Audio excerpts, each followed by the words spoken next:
మహబూబ్నగర్ జిల్లా హన్వాడ మండల కేంద్రంలో రైతులకు యూరియా సరఫరా పరిస్థితులను క్షేత్రస్థాయిలో పరిశీలించిన మాజీ మంత్రి శ్రీనివాస్ గౌడ్. కాంగ్రెస్ రాక్షస రాజ్యంలో రైతన్న దుస్థితి ఇది అని మండిపడ్డ శ్రీనివాస్ గౌడ్ మహబూబ్నగర్ జిల్లా కేంద్రంలోని రసాయన ఎరువుల కేంద్రం వద్ద యూరియా కోసం లైన్లో నించొని మూర్ఛతో కింద పడిపోయిన రైతన్న. వెంటనే స్పందించిన మాజీ మంత్రి శ్రీనివాస్ గౌడ్ పడిపోయిన రైతును అంబులెన్స్లో ఆసుపత్రికి తరలించారు. తమ నిర్లక్ష్యంతో అసమర్థత పాలనతో రైతన్నల ప్రాణాల మీదకు తీసుకువస్తున్నారు కాంగ్రెస్ రాబందులు అని మండిపడ్డారు మాజీ మంత్రి శ్రీనివాస్ గౌడ్.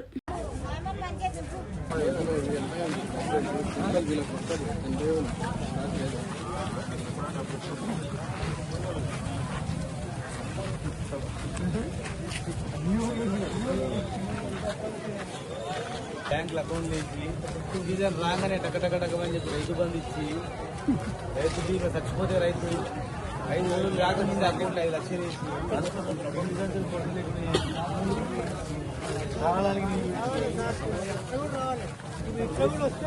ఇప్పుడు మీకు ఎంత 80-70 అయింది. మీ లైన్ వచ్చే వరకు పోతుంది కదా.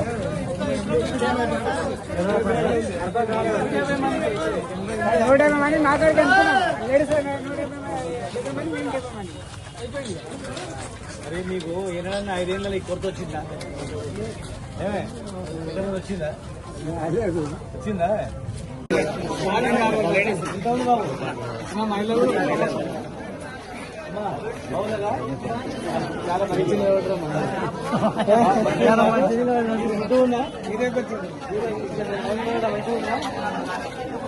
పది ఏళ్ళల్లో మిమ్మల్ని కంటికి రెప్పలా కాపాడుకొని 10 సంవత్సరాల కనకాన్ని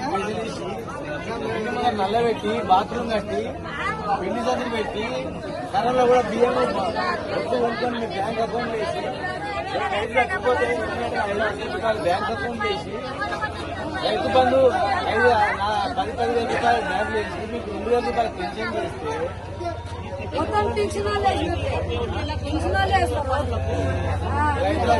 బాగుంది. మీరు మంచి లైన్ పడి మంచిగా కూడా మాకు మంచి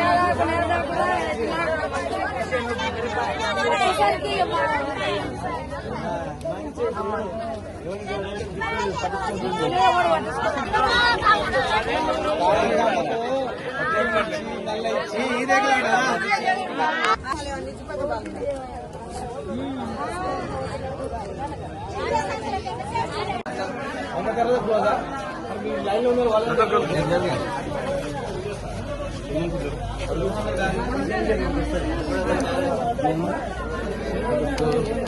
తీసుకోవాలి. ఎంత వచ్చింది? 700 వచ్చినా మరి 600 వచ్చింది అనుకున్నా.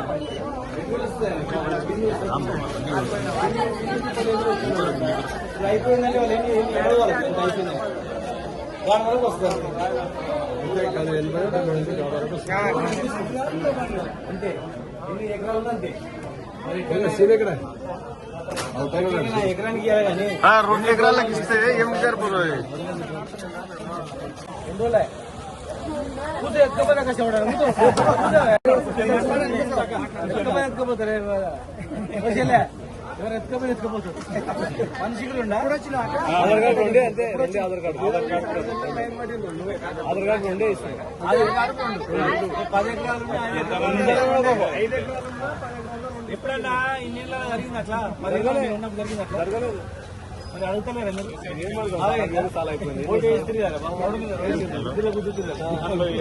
Hi, this is Swathi.